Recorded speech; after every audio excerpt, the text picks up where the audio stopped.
어느 날 어린 브루스 웨인은 고담 동물원의 박쥐 하우스 앞에 서 있습니다. 커다란 벽화를 넋을 잃고 바라보던 그가 뒤돌아보자 아버지 토머스 웨인이 반 아이들을 부르며 말합니다. 박쥐 하우스는 나중에 보러 가자꾸나. 하지만 지금은 이야기의 무대가 바뀌어 어두운 고담의 거리를 한 대의 오토바이가 굉음을 내며 질주하고 있습니다. 그는 이 도시에 다시 발을 들인 지 꽤 오랜 시간이 지났습니다. 표면적으로는 더 높아지고 반짝이는 새로운 고담처럼 보일지 몰라도 그는 진실을 알고 있습니다. 거리를 지나며 그는 노숙자 텐트와 어두운 골목을 스쳐갑니다. 그곳엔 어리석게 다가올 희생자를 기다리는 범죄자들이 숨어 있습니다. 알프레드 페니워스는 오토바이를 골목으로 돌려 은신처 앞에 멈춥니다. 헬멧을 벗으며 어두운 거리를 둘러보지만 눈에 띄는 건 아무것도 없습니다. 그는 오토바이를 건물에 단단히 묶은 뒤 은신처로 들어갑니다.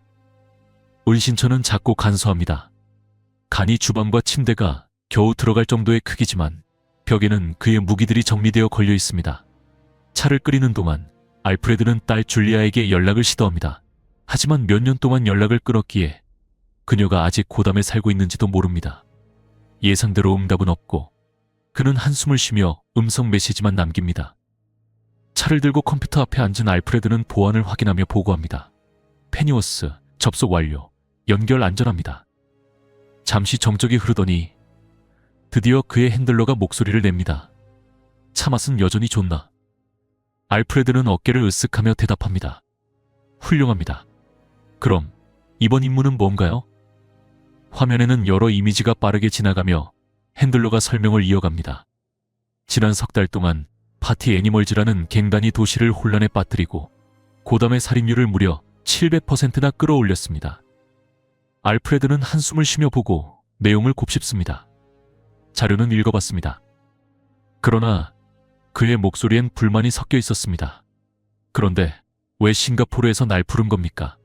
몇 달 동안 쫓던 목표를 거의 잡을 뻔했는데 말이죠. 핸들러는 단호한 목소리로 답합니다. 그곳엔 네가 필요합니다. 이번 임무는 엄격히 감시만 하는 것입니다. 파티 애니멀즈에 대한 정보를 수집하되 절대로 충돌하지 마십시오. 잠시 정적이 흐르더니 핸들러가 이어 말합니다. 참고로 고담에 또 다른 인물이 나타난 것 같습니다. 아직 실체를 완전히 파악하지 못했지만 갱단 주변을 맴돌고 있는 것 같아요. 그가 가까이 접근하면 그때는 교전을 허가합니다. 이 말을 끝으로 핸들러는 통신을 종료합니다. 고요한 은신처에 다시 정막이 흐르자 알프레드는 깊은 한숨을 내쉽니다. 찻잔을 비운 뒤 그는 권총과 재킷을 챙겨 어둠 속으로 나설 준비를 합니다. 문을 열고 나서는 순간 그는 갑작스레 멈춰서며 놀란 표정을 짓습니다. 걸어두었던 체인이 잘려 있었고 오토바이는 흔적도 없이 사라져 있었습니다. 이런 도시는 정말 질린다. 알프레드는 이를 악물며 낮게 중얼거렸습니다. 다음 날 크록의 체육관에서는 거대한 주먹이 묵직한 샌드백에 강하게 내리칩니다. 브루스 웨인은 그의 체격에 비해 놀라울 정도로 빠르게 움직이며 정확하게 주먹과 발로 샌드백을 강타하고 있었습니다. 그의 훈련은 주변 사람들의 놀란 시선을 끌기에 충분했습니다. 훈련 중 브루스의 머릿속에는 동물원에서의 그날이 떠올랐습니다. 아버지와의 마지막 순간들이었습니다. 수업은 사자 우리 근처에 모여 있었고 토머스 웨인은 저녁에 영화를 보러 갈 계획을 아들에게 이야기하고 있었습니다. 하지만 그 기억은 곧 총성이 울리는 끔찍한 장면들로 뒤덮이며 브루스의 마음을 어지럽혔습니다. 그의 주먹은 단단히 쥐어졌고 분노의 힘으로 샌드백을 강하게 가격하자 캔버스가 찢어지며 모래가 쏟아져 내렸습니다. 정말이야, 브루스. 그의 친구 완이 악어를 안고 다가오며 농담조로 묻습니다. 브루스는 바닥에 엉망진창이 된 모래를 보며 작은 목소리로 사과했습니다. 미안해, 완. 체육관 주인인 완은 고개를 저으며 작은 미소를 지었습니다. 좋아, 샌드백 $90, 모래는 $30로 하자. 그는 태연하게 계산을 건넸습니다. 모래는 샌드백에 포함된 거잖아. 브루스는 장비를 벗으며 체육 가방을 들고 말했습니다. 모래 정리하는 내 수고비는 따로야. 친구, 완은 악어를 쓰다듬으며 받아쳤습니다. 내 시간은 요즘 값이 비싸다고. 브루스는 완의 기이한 애완동물 취향에 한숨을 내쉬지 않을 수 없었습니다. 아지한테 물류 맡기는 건 별로 좋은 생각이 아니야. 언젠가 그 녀석 때문에 걸릴 거라고 브루스는 재킷을 걸치며 1침을 날렸습니다. 와는 웃음으로 대꾸했지만 반박은 하지 않았습니다. 그는 브루스가 문 쪽으로 향하는 모습을 보며 덧붙였습니다. 이번 주 포커 모임에 놀 거지?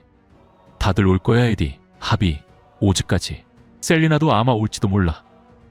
브루스는 걸음을 멈추지 않고 고개만 저었습니다. 와는 진지한 목소리로 다시 물었습니다. 그럼 적어도 오늘 밤 시청회의에는 가는 거지? 브루스는 질문을 대수롭지 않게 흘려넘기며 다시 한번 거절했습니다. 그가 문을 밀어 열고 나가는 순간 완의 외침이 체육관 전체에 울려 퍼졌습니다. 도시가 완전히 망가지고 있어. 이 파티 애니멀즈 놈들이 다 쑥대밭으로 만들고 있다고. 브루스는 어깨너머로 대꾸했습니다. 난 가봐야 해. 그러면서 샌드백 값은 꼭 갚겠다는 말을 남겼습니다. 완은 떠나는 브루스의 뒷모습을 보며 무거운 표정을 지었습니다. 여긴 우리의 집이라고. 누군가는 나서야 한다고. 그는 깊은 한숨을 내쉬며 오래된 동네 친구들과 찍은 사진을 바라보았습니다. 그날 밤 로만 시오니스의 호화 요트 위 고담의 범죄 두목인 돈 팔코네와 돈 말로는 가면을 쓴 범죄 제왕과 과하게 차려진 식탁을 사이에 두고 마주 앉아 있었습니다. 한편 가까운 풀장에서는 가면을 쓴 아이와 여자가 여유롭게 물놀이를 즐기고 있었고 배경에서는 가면을 쓴 디제가 음악을 틀고 있었습니다. 말로는 몸을 앞으로 기울이며 시가를 로만을 향해 가리켰습니다. 소문에 따르면 이 파티 애니멀놈들이 내 부하들이라던데. 그는 날카롭게 말하며 비난의 기색을 숨기지 않았습니다. 고담에는 규칙이 있다. 팔코네는 고개를 끄덕이며 동의했지만 그의 목소리는 차분하면서도 경고가 담겨 있었습니다. 내 갱단을 데리고 새벽까지 고담에서 떠나. 그렇지 않으면 전부 죽게 될 거야. 그의 말은 무시할 수 없는 위협의 무게를 실고 있었습니다. 그때 여자가 풀장에서 나와 로브를 걸치며 당당하게 테이블 쪽으로 걸어왔습니다. 그녀는 우아하게 자리에 앉아 차가운 미소를 지으며 말했습니다. 자기야, 마스크를 보여줘. 그녀는 아이를 가리키며 로만에게 말했습니다.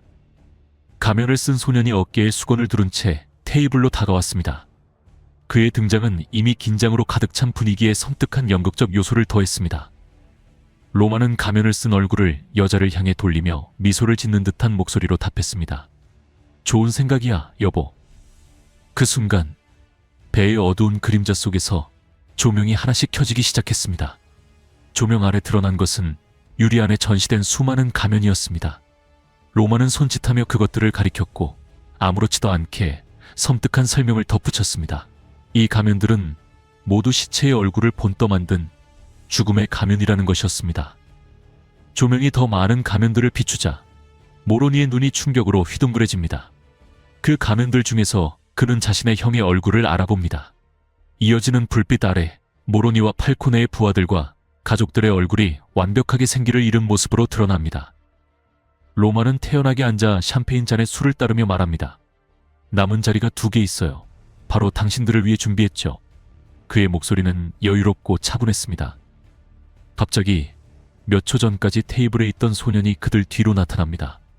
소년은 놀라울 정도로 빠르고 자록하게 움직이며 모로니의 2 눈을 찔렀습니다.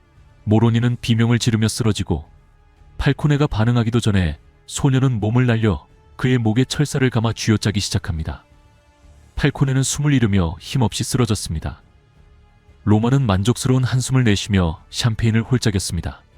음악 소리 좀 더 키워. 그는 DJ에게 명령했습니다. 모든 광경이 마치 뒤틀린 교향곡처럼 펼쳐졌습니다. 다음 날 파티 애니멀즈는 여전히 고담시를 혼란에 빠뜨리며 공포와 파괴를 퍼뜨리고 있었습니다. 그러나 밤이 되자 누군가는 이에 맞설 준비를 하고 있었습니다. 브루스 웨인은 도시의 한 옥상에 서 있었습니다. 바람이 그의 망토를 세차게 휘날리는 가운데 그는 침착하게 가면을 썼습니다. 그리고 망설임 없이 어둠 속으로 몸을 던졌습니다. 그의 싸움은 이제 막 시작되었을 뿐이었습니다. 시청회의에서 고담시장 고드는 팽팽한 긴장 속에서도 차분한 목소리로 시민들에게 연설을 이어갔습니다.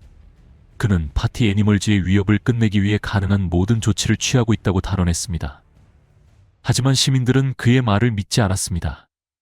그들은 소리를 지르며 비난했고 범죄에 대해 지나치게 관대하다고 비판했습니다. 비록 그가 고담 경찰청장 시절 보여줬던 전설적인 업적이 있었음에도 불구하고 말입니다.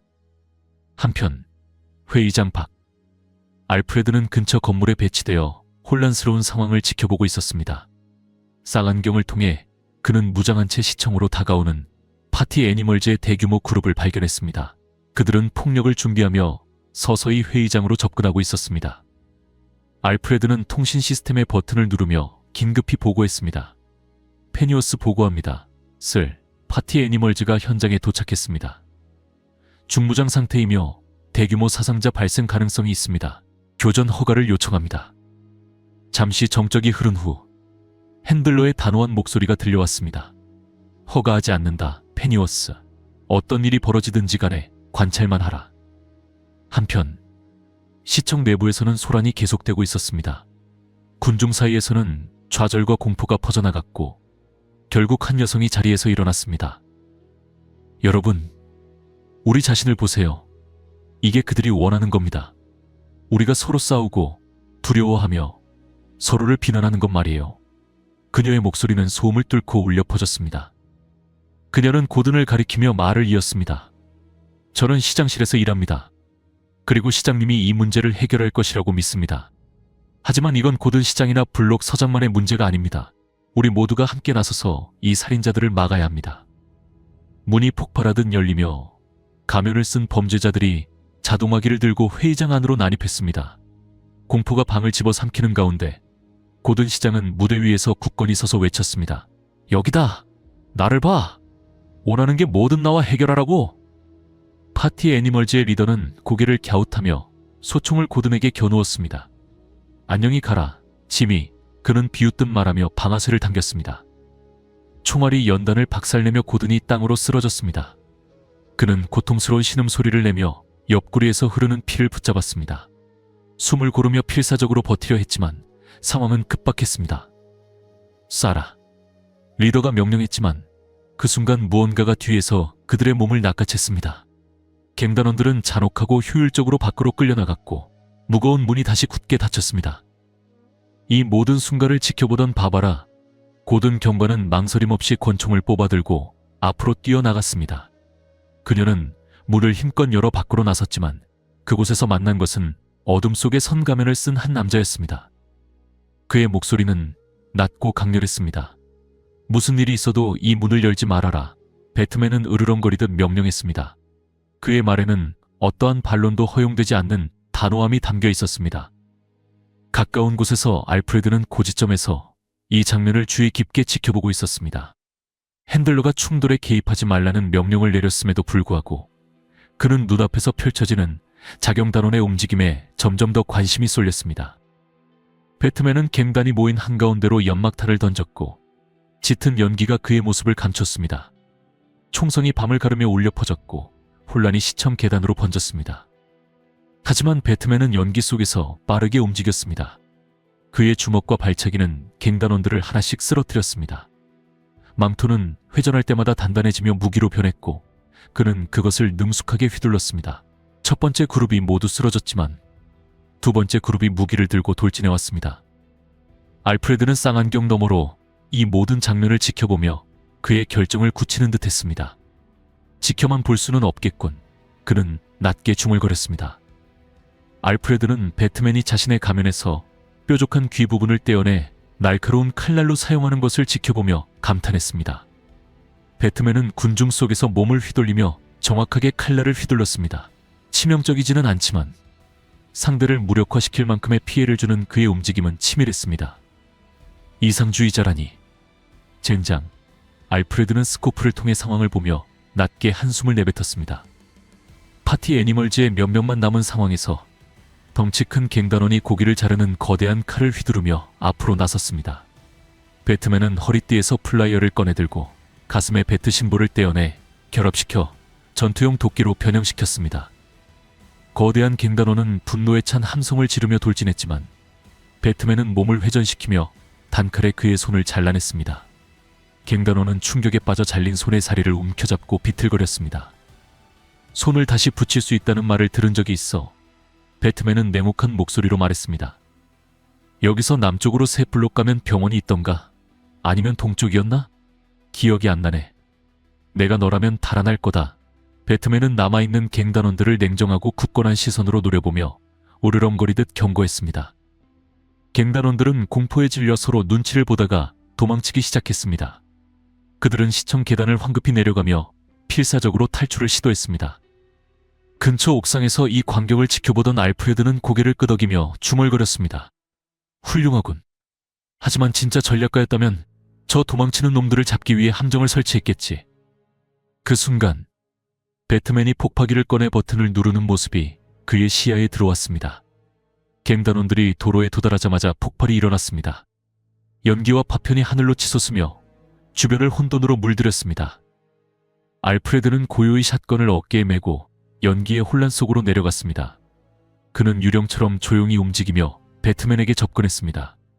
그의 무기는 이미 활성화되었고 낮게 윙윙거리는 위협적인 소리를 냈습니다. 알프레드는 냉랭하고 신중한 목소리로 속삭였습니다. 이 소리가 들리나? 젊은이, 이건 DC-34 자동 샷건 소리다. 전 세계에 딱 3개밖에 없는 물건이지. 눈 깜짝할 사이에 네 머리를 이 거리 위에 흩뿌릴 수도 있어. 그의 목소리는 칼날처럼 날카롭고 그의 움직임은 단호했습니다. 배트맨은 미묘한 긴장 속에서 그 말을 듣고 있었다. 그러나 배트맨은 빠르게 움직였습니다. 그는 몸을 돌리며 알프레드의 복부에 날카로운 발차기를 날렸습니다. 강한 충격에 알프레드는 뒤로 휘청거렸고 동시에 배트맨은 그의 손에서 샷건을 낚아챘습니다. 정말 위험하군. 배트맨은 낮게 으르렁거리며 말한 뒤 한순간에 그림자 속으로 사라졌습니다. 알프레드는 재빨리 자세를 바로잡았지만 주변을 살펴보자 자경단원이 흔적도 없이 사라졌다는 사실에 충격을 받았습니다. 그러나 이 싸움은 여기서 끝나지 않았습니다. 이후 며칠 동안 알프레드는 이 수수께끼의 인물을 추적하는데 모든 노력을 기울였습니다. 그의 모든 기술과 지식을 동원해 그는 마침내 진실에 도달했습니다. 그 인물은 바로 브루스 웨인이었습니다. 알프레드는 도시 곳곳에서 젊은 브루스를 따라다니며 그의 움직임을 관찰하고 퍼즐 조각을 맞추듯 그의 이야기를 완성해 나갔습니다. 브루스 웨인은 고담에서 가장 험악한 지역 중 하나인 크라임 앨리에서 자랐습니다. 그의 어머니는 사회복지사였고 아버지는 교사였습니다. 브루스는 뛰어난 두뇌를 가졌고 학교에서도 우수한 성적을 거두었지만 그가 학교에서 고담 동물원으로 소풍을 갔던 날에 벌어졌습니다. 마사 웨인은 따뜻한 미소를 지으며 그를 바라보았습니다. 진짜로? 불쌍한 엄마를 고담의 이 추운 거리에 1시간이나 기다리게 만들다니? 그녀는 장난스럽게 말했습니다. 브루스는 서둘러 그녀를 도우며 어깨에 손을 얹었습니다. 미안해요, 엄마. 동물원에 잠깐 들렀어요. 어젯밤 시청에서 있었던 일 들었는데 괜찮으세요? 그는 부드럽게 물으며 그녀를 안으로 안내했습니다. 안으로 들어가자 브루스는 자신의 컴퓨터 셋업 버튼을 눌러 녹음기에 말을 시작했습니다. 이 원숭이 해골 가면엔 뭔가 더 있는 것 같아요. 단순히 방어나 겁주기 용도가 아니에요. 하나를 열어봤더니 그 안에 회로가 그는 문장을 멈추며 뒤에서 나는 희미한 소리를 들었습니다. 그는 훈련된 동작으로 녹음을 중단시켰습니다.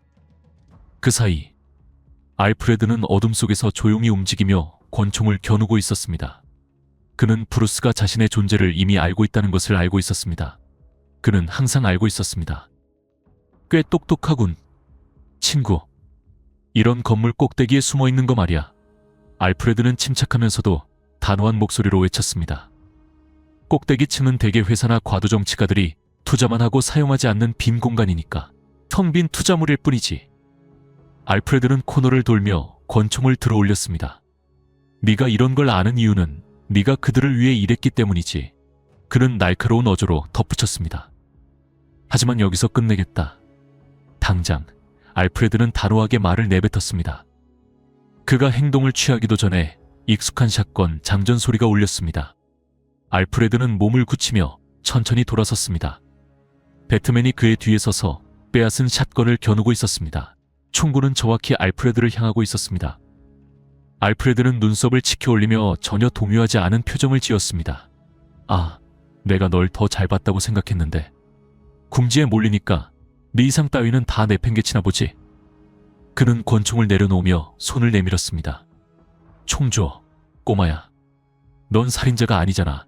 알프레드는 차분하지만 단호한 목소리로 명령했습니다. 그 순간 배트맨이 방아쇠를 당겼습니다.